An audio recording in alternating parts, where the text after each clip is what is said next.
Y buenas a todos. En el vídeo de hoy exploraremos ciertos detalles inquietantes mostrados en el opening de Saint Seiya Preludio de Pegaso. ¿Acaso está lleno de pistas? ¿Y por qué aparecen Esmeralda y la madre de Yoga, pero Seika no?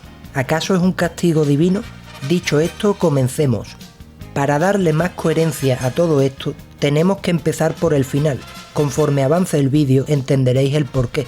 Lo primero que creo importante mencionar es la aparición de Ace casi al final del opening, pues como todos sabemos, esta era un personaje de relleno del anime. Ya mencioné en otros vídeos que las 5 películas de Saint Seiya estarían situadas en un universo paralelo al de la serie o el manga, y supongo que los señores de Hakuren Studios situarán su historia dentro de ese universo paralelo de las películas, por lo que a priori no tendría sentido que Ace apareciese. Pero el primer capítulo de Preludio de Pegaso da a entender que Apolo hizo un reinicio de la historia, lo que podría interpretarse como que el universo paralelo que formaban las 5 películas ha sido modificado y ahora incluye a personajes que solo existieron en el universo del anime. Teniendo esto en cuenta, la aparición de Ace podría estar justificada en cierto modo, aunque que sepamos, ella es el único personaje de relleno que hemos visto por el momento. Esto a su vez no entraría en conflicto con el hecho de que también hayan respawneado otros personajes canónicos como Babel de Centauro o la madre de Yoga, pues estos también existieron de manera implícita en el universo de las pelis y en el del anime.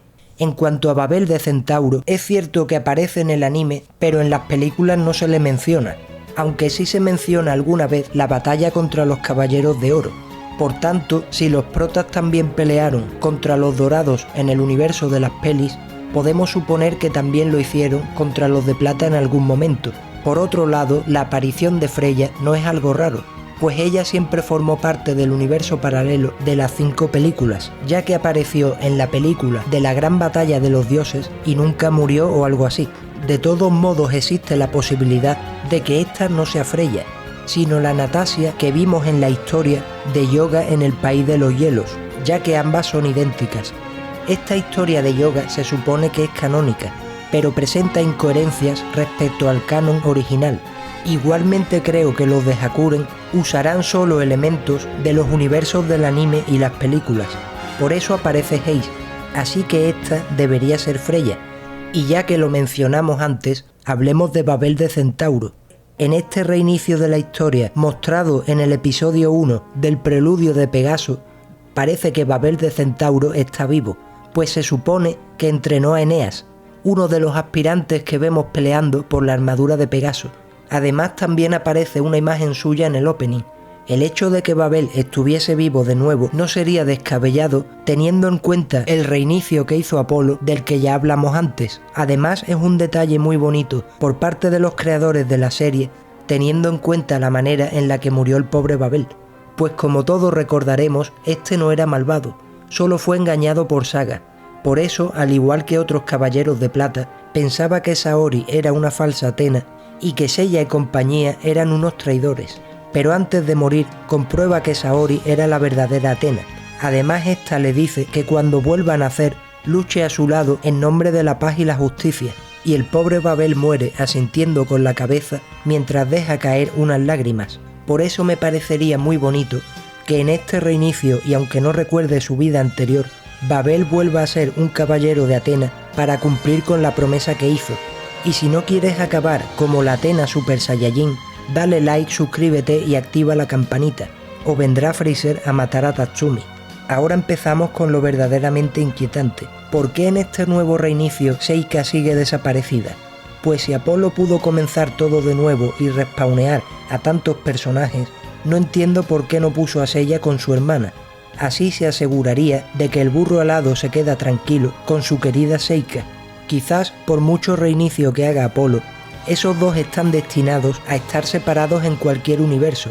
Otra posibilidad más oscura es que Seiya ha sido castigado más severamente que los demás, ya que él levantó la mano contra Apolo e incluso fue capaz de dejarle marcas.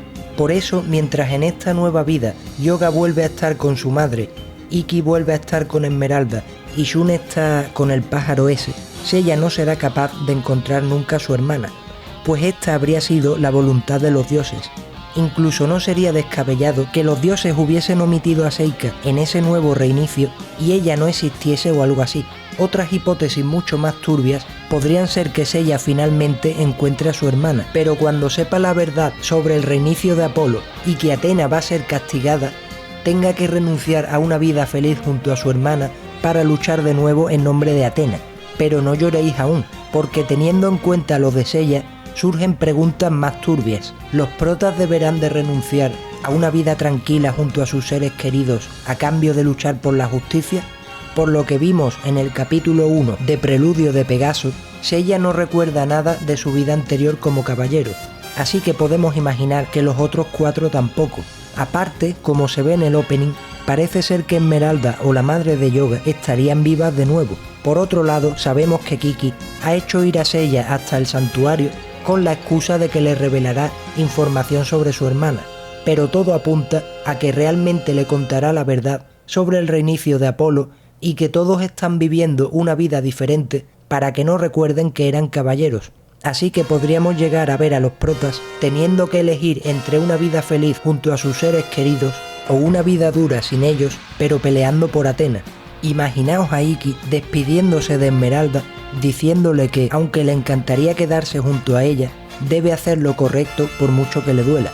O peor aún, imaginaos al pobre Yoga despidiéndose de su madre, y que además ella entienda la situación y le diga que luche por la justicia.